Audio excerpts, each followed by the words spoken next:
నమస్తే, welcome to our channel. నేను miss సిరి. జగన్మోహన్ రెడ్డి గారికి అయితే సూట్ కేస్ కంపెనీలు సృష్టించి ధనాన్ని ఎట్లా సృష్టించాలో కూడా తెలుసు. అలాగే ఇప్పుడు ఏపీ ప్రజల ఆస్తుల్ని ఎలా అంటే ల్యాండ్ టైటిలింగ్ యాక్ట్ తీసుకొచ్చి వాళ్ళ ఆస్తుని ఎలా తీసుకోవాలనే దానికోసం అంటే అమెరికాలో ఒక కంపెనీని కూడా సృష్టించారని చెప్పేసి మనకి వార్తలు వస్తున్నాయి. సో ఇందులో ఎంతవరకు వాస్తవం ఉంది ఏంటి అనేది మనకి తెలియజేయడానికి మనతో పాటు ఉన్నారు ప్రముఖ senior journalist, political analyst CS Rao garu. నమస్కారం సార్. నమస్తే సార్. ఇప్పుడు జగన్మోహన్ రెడ్డి గారి గురించి ఏంటంటే ల్యాండ్ టైటిలింగ్ యాక్ట్ గురించి ఏపీ ప్రజల ఆస్తుల్ని తీసుకోవడానికి ఒక ప్రత్యేకంగా ఒక కంపెనీని సృష్టించారు అని చెప్పేసి మనకు వార్తలు వస్తున్నాయి. అయితే గతంలో చూస్తుంటే సూట్ కేస్ కంపెనీల గురించి కూడా మనం చూసాము. దానివల్ల కూడా సంపదను ఎలా సృష్టించుకున్నారో చూసాము. ఇది కూడా అలాంటి ప్రాసెస్ అని చెప్పేసి అంటున్నారు. మరి ఇందులో వాస్తవం ఉందా? ఇప్పుడు ఒకటి ఏంటంటే సూట్ కేస్ కంపెనీలు సృష్టించడం, ఆ సూట్ కేస్ కంపెనీలు బేస్ చేసుకుని సంపదను పెంచుకోవడం, ఇదంతా కూడా సిబిఐ విచారణ తర్వాత జగన్మోహన్ రెడ్డి మీద ఉన్నటువంటి ఒక అభియోగం. కిట్ ప్రోకోకి పాల్పడ్డాడు జగన్మోహన్ రెడ్డి అనేది సిబిఐ ఛార్జ్షీట్లో ఉన్నటువంటి అంశం. ఆయన రాజశేఖర్ రెడ్డి సీఎంగా ఉన్నప్పుడు జగన్మోహన్ రెడ్డి ఏం చేశారు అనేది సిబిఐకి సంబంధించినటువంటి విచారణలో తేల్చి దాదాపు 30,000 కోట్లకు పైగా జగన్మోహన్ రెడ్డి కిట్ ప్రోకో కింద లబ్ధి పొందారు అనేటువంటిది ఛార్జ్షీట్లో పొందుపరిచారు. అంటే ఒక సూట్ కేస్ కంపెనీలు సృష్టించడం, పెట్టుబడి లేకుండా షేర్లను పెంచుకోవడం, ఏ విధంగా సంపదను సృష్టించుకోవడం అనేది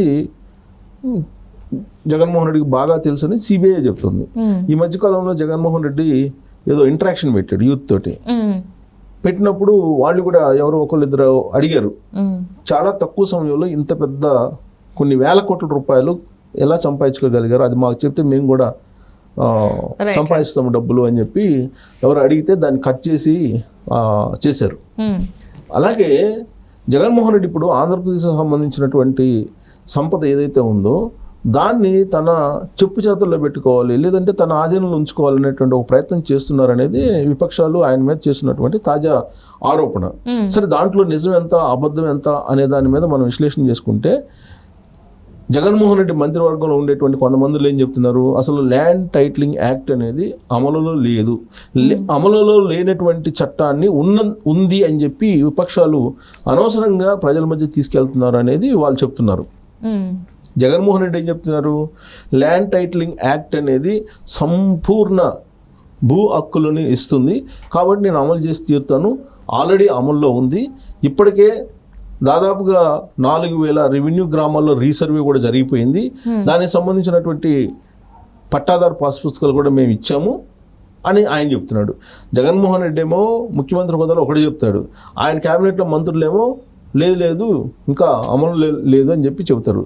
అసలు ఇంకొకళ్ళు ఏమంటారు, అసలు ఈ యాక్టే మాది కాదు, సెంట్రల్ గవర్నమెంట్ది అని అంటారు. సో దీంట్లో ఏది నిజం అనే దాని మీద మనం తీసుకుంటే కనుక సెంట్రల్ గవర్నమెంట్ యాక్ట్ అయితే దేశవ్యాప్తంగా అమలు కావాలిగా, ఒక ఆంధ్రప్రదేశ్లోనే ఎందుకు అమలు కావాలి? ఓ పాయింట్. 2, జగన్మోహన్ రెడ్డి ముఖ్యమంత్రి అయిన తర్వాత 2019లో ఈ చట్టాన్ని తయారు చేసి మీరు కేంద్రానికి పంపించారా లేదా? 2 సార్లు కేంద్రం రిజెక్ట్ చేసిందా లేదా? 3వసారి లైజనింగ్ చేసుకొని దీనికి ఆమోద ముద్ర వేయించుకొని వచ్చారా లేదా అనేది సమాధానం చెప్పాలి. ఒకటి. సరే, ఇది అమల్లో ఉంది అని చెప్పేసి అఫీషియల్గా తెలుస్తుంది. 2023 అక్టోబర్ నుంచి ఇది అమల్లో ఉంది. రీసర్వే చేశారు. రీసర్వే చేసి జగన్మోహన్ రెడ్డి బొమ్మతోటి పాస్ పుస్తకాలు ఇష్యూ చేశారు. తర్వాత సర్వే రాళ్ళు కూడా వేశారు. ఆ విషయాన్ని జగన్మోహన్ రెడ్డి చెప్తున్నారు, సర్వే రాళ్ళు కూడా మేము వేసాము అనేది. బ్రిటిష్ కాలం నుంచి రీసర్వే జరగలేదు, మేము రీసర్వే చేసి మేము పాస్ పుస్తకాలు కూడా ఇచ్చాము అని చెప్తున్నారు. ఇచ్చి టైటిలింగ్ యాక్ట్ను అమలు చేయడానికి ఒక కంపెనీని కూడా సృష్టించుకున్నారు. ఆ కంపెనీ సృష్టించుకున్నటువంటి విషయం ఇప్పటి వరకు ఎందుకు చెప్పలేదు ప్రజలకి? అసలు ఏదైనా ఒక కంపెనీకి ప్రభుత్వం తరఫు నుంచి ఒక కాంట్రాక్ట్ ఇవ్వాలంటే దానికి టెండర్ పిలవాలి, గ్లోబల్ టెండర్ పిలవాలి. గ్లోబల్ టెండర్ పిలిచారా? పిలిస్తే ఎక్కడ పిలిచారు, ఎప్పుడు పిలిచారు, అసలు ఎంతకి ఈ టెండర్ పాడుకున్నారు, ఏ కంపెనీ పాడుకుంది అనేది అఫీషియల్గా చెప్పాలి కదా, ప్రజలకు చెప్పాల్సిన బాధ్యత ఉంది కదా. అందులో ఎలక్షన్ టైంలో కదా చెప్పాలి కదా. ఇప్పటి వరకు చెప్పట్లేదు. సరే, మనకున్నటువంటి సమాచారం ప్రకారం లేదా విపక్షాలు చెప్తున్న దాని ప్రకారం చూస్తే కనుక అసలు జగన్మోహన్ రెడ్డి ఈ మొత్తం ఆంధ్రప్రదేశ్కి సంబంధించినటువంటి ప్రజల ఆస్తుల్ని ఎక్కడ పెట్టాలనుకుంటున్నారు అనేది కనుక మనం ఒకసారి దాని మీద కొంచెం లోతుగా వెళ్ళి అధ్యయనం చేస్తే విపక్షాలు చెప్తుంది, మన ఇన్ఫర్మేషన్ ప్రకారం కూడా కొంత నెట్లో నుంచి చూస్తే అమెరికాలో ఉండేటువంటి కాలిఫోర్నియాలో ఈ ఒక కంపెనీ ఉంది. దాని పేరు క్రిటికల్ రివర్ ప్రైవేట్ లిమిటెడ్ అనేటువంటిది ఒక కంపెనీ. ఆ కంపెనీ ఎక్కడ ఉంది? కాలిఫోర్నియాలో కలిగా number 4683 Chabot drive, suite number 350, Pleasanton, California 94588 అడ్రస్లో ఉంది ఈ కంపెనీ బ్రాంచ్ మాదాపూర్లో ఉంది. హైదరాబాద్లో ఒక బ్రాంచ్ కూడా పెట్టారు. 2 సంవత్సరాల క్రితం పెట్టారు. 2 సంవత్సరాల క్రితం ఆఫీస్ కూడా పెట్టారు. ఈ ప్రజల ఆస్తులకు సంబంధించినటువంటి వాటిని మొత్తం కూడా ఇది తీసుకొని వాళ్ళ సర్వర్లో పెట్టుకుంటుంది అనమాట. వాళ్ళ సర్వర్లో పెట్టుకొని భద్రపరిచే బాధ్యతని ఆ ప్రైవేట్ కంపెనీకి జగన్మోహన్ రెడ్డి అప్పచెప్పాడు. ఇది నిజమా కాదా చెప్పాలి. జగన్మోహన్ రెడ్డి అండ్ మంత్రులు లేదంటే వైఎస్ఆర్ కాంగ్రెస్ పార్టీకి సంబంధించినటువంటి వాళ్ళు చెప్పాలి ఇది నిజమా కాదని. సహజంగా ఏంటంటే భారతదేశంలో ఉండేటువంటి ఒక సిస్టమ్ ఏంటంటే, ఇప్పుడు మనం రిజిస్ట్రేషన్ ఆఫీస్కి రిజిస్ట్రేషన్కి వెళ్తాం. రిజిస్ట్రేషన్కి వెళ్ళినప్పుడు వాళ్ళు మన థంబ్ ఇంప్రెషను, సంతకాలు, తర్వాత ఐరీస్ ఇవన్నీ తీసుకుంటారు. తీసుకున్న తర్వాత భారత ప్రభుత్వం మెయింటైన్ చేసేటువంటి ఎన్ఐసి అనేటువంటి ఒక సంస్థ అది మొత్తం కూడా లోడ్ చేసుకుంటుంది. ఎన్ఐసి అనేటువంటి సంస్థకు కాకుండా నువ్వు కాలిఫోర్నియాలో ఉండేటువంటి ఈ క్రిటికల్ రివర్ ప్రైవేట్ లిమిటెడ్కి ఎందుకు ఇవ్వాల్సి వచ్చింది, నీకు ఆ స్వేచ్ఛ ఎవరు ఇచ్చారు అనేది ముందు చెప్పాలి కదా. ముఖ్యమంత్రి అయితే అయి ఉండొచ్చు, ముఖ్యమంత్రిని గౌరవిస్తాం. ఎప్పటి వరకు ప్రజాస్వామ్యయుతంగా రాజ్యాంగబద్ధంగా పరిపాలన సాగించేంత వరకు ప్రశ్నించడానికి లేకుండా గౌరవిస్తారు. ఎప్పుడైతే నువ్వు ప్రజా వ్యతిరేక విధానం లేదంటే ప్రమాణ స్వీకారం చేసేటప్పుడు ఆయన పారదర్శకంగా నేను పరిపాలన చేస్తానని చెప్పి ప్రామిస్ చేస్తారు కదా ప్రజలకి. కానీ పారదర్శకత లేకుండా ఈ టెండర్ని ఎప్పుడు పిలిచారు ఈ కంపెనీని? అసలు ఈ కంపెనీ మెయింటెనెన్స్ ఎవరు చేస్తారు? ఇది నువ్వు ఎవరు కంపెనీ, దీని వెనక ఎవరున్నారు అనేది చెప్పాలి కదా. ఇప్పుడు ఆల్రెడీ భూముల్ని ఇప్పుడు ఆంధ్రప్రదేశ్లో కనుక చూసుకుంటే సోలార్ పవర్ ప్రాజెక్ట్ అనేటువంటి ఒక ప్రాజెక్ట్ని ప్రమోట్ చేస్తూ ఆయన తన సొంత మనుషులకి, తనకు కావాల్సినటువంటి మనుషులకి, తనకు కావాల్సినటువంటి బంధువులకి కొన్ని వేల ఎకరాలు ఇచ్చుకున్నారా లేదా? ఎలా ఇచ్చారు?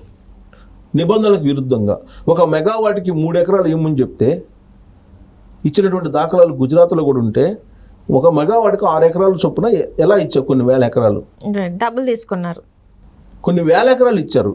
ఇప్పుడు ఆల్రెడీ కడప జిల్లాలో 30,000 ఎకరాలు దాదాపు ఇచ్చినారు. అలాగే కొన్ని జిల్లాలు, ఇప్పుడు ప్రకాశం జిల్లాలో భూములు ఇవ్వడానికి ఈ సోలార్ పవర్ ప్రాజెక్ట్స్కి ప్రకాశం జిల్లాలో ఇప్పుడు ఆల్రెడీ భూములు ఇవ్వడానికి రెడీ అవుతున్నారు. రేపు ఈ ల్యాండ్ టైటిలింగ్ యాక్ట్ కనుక అమల్లోకి వస్తే నువ్వు భూములు ఇస్తానన్నా ఇవ్వనన్నా కానీ మొత్తం తీసుకెళ్ళి ఎవరొకరికి ఇస్తారా లేదా అది చెప్పాలి కదా. మేము ఇవ్వము అని చెప్పాలి కదా, అది చెప్పట్లేదు. సో ఇప్పుడు అసలు మామూలుగా టెండర్ వేస్తే కనుక ఈ క్రిటికల్ రివర్ ట్రాక్ రికార్డ్ అసలు ఏముంది, ఓకే, ఏ విధంగా దీన్ని ఎంపిక చేశారు, దీనికి ఉన్నటువంటి జెన్యూనిటీ ఏంటి, ఇవన్నీ చెప్పాలి కదా.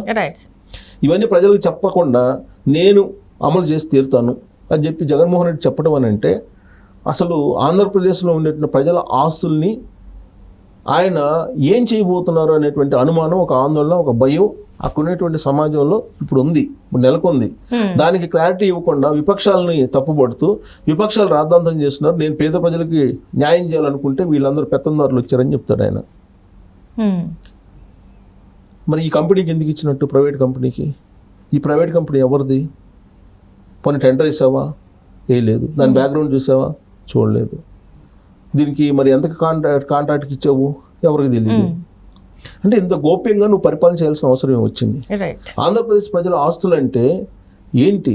అసలు మీకు ఎందుకు ఇస్తారు ఆస్తులు తీసుకొచ్చి ల్యాండ్ టైటిలింగ్ యాక్ట్ పెట్టి ఆ మొత్తం రైట్స్ తీసుకొని ఏం చేయాలనుకుంటున్నారు? సోలార్ పవర్ ప్రాజెక్ట్స్కి ఇస్తారా? లేదంటే మొత్తం కార్పొరేట్ వ్యవసాయం చేయాలనుకుంటున్నారా? కార్పొరేట్ తరహా వ్యవసాయానికి ఇచ్చేయాలనుకుంటున్నారా? లేదంటే వీటిని తీసుకెళ్ళి అప్పు తీసుకురావాలనుకుంటున్నారా? ఏం చేయాలనుకుంటున్నారు చెప్పాలి కదా. మొత్తం ఆస్తులు వాళ్ళకి ఒరిజినల్ డాక్యుమెంట్స్ ఇచ్చేసిన తర్వాత మీకు రైటే ఉంటుంది ప్రజలకి. సో అసలు ఏం చేయాలనుకుంటున్నారు? ఈ యాక్ట్ వల్ల వచ్చే బెనిఫిట్స్ ఏంటని చెప్పావా? ఇప్పుడు ఎలక్షన్ టైంలో దీన్ని బయటకు తీసుకొచ్చిన తర్వాత విపక్షాలు ఇప్పుడు చెప్తున్నారు. ఇంతకు ముందే దీని గురించి ఎక్స్ప్లెయిన్ చేసినట్టయితే అసలు ఇది రాదు కదా. అసలు ఎలా నమ్మాలి జగన్మోహన్ రెడ్డిని? ఇప్పుడు వ్యవసాయ మోటార్లకి మీటర్లు బిగిస్తున్నాడు. రేపు మళ్ళీ వస్తే ఆ మోటార్లకి ఛార్జీలు వసూలు చేయరని ఏముంది? ఇప్పుడు దాదాపు 10 సార్లు ఎలక్ట్రిసిటీ ఛార్జీలు పెంచాడు జగన్మోహన్ రెడ్డి 2019 నుంచి ఇప్పటి వరకు. ఆయన ఇచ్చినటువంటి హామీ ఏంటి? నేను ఎలక్ట్రిసిటీ ఛార్జీలు పెంచను, డీజిల్ పెట్రోల్ రేట్లు పెంచను అని చెప్పి ఇచ్చినటువంటి హామీలు 143 హామీలు అవి కూడా ఉన్నాయి. మరి ఎందుకు 10 సార్లు ఎలక్ట్రిసిటీ ఛార్జీలు పెంచావు? మాట తప్పినటువంటి జగన్మోహన్ రెడ్డిని ఇవాళ నమ్మే పరిస్థితి లేదు. రేపు వ్యవసాయ మీటర్లు బిగించినటువంటి జగన్మోహన్ రెడ్డి రేపు వ్యవసాయ మీటర్లు బిగించాడంటే ఛార్జీలు అయితే వసూలు చేయడానికే కదా, ఊరికైతే కాదు కదా.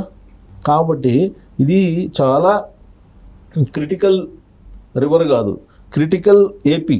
రైట్. ఏపీ ప్రజలు చాలా క్రిటికల్లో ఉన్నారు.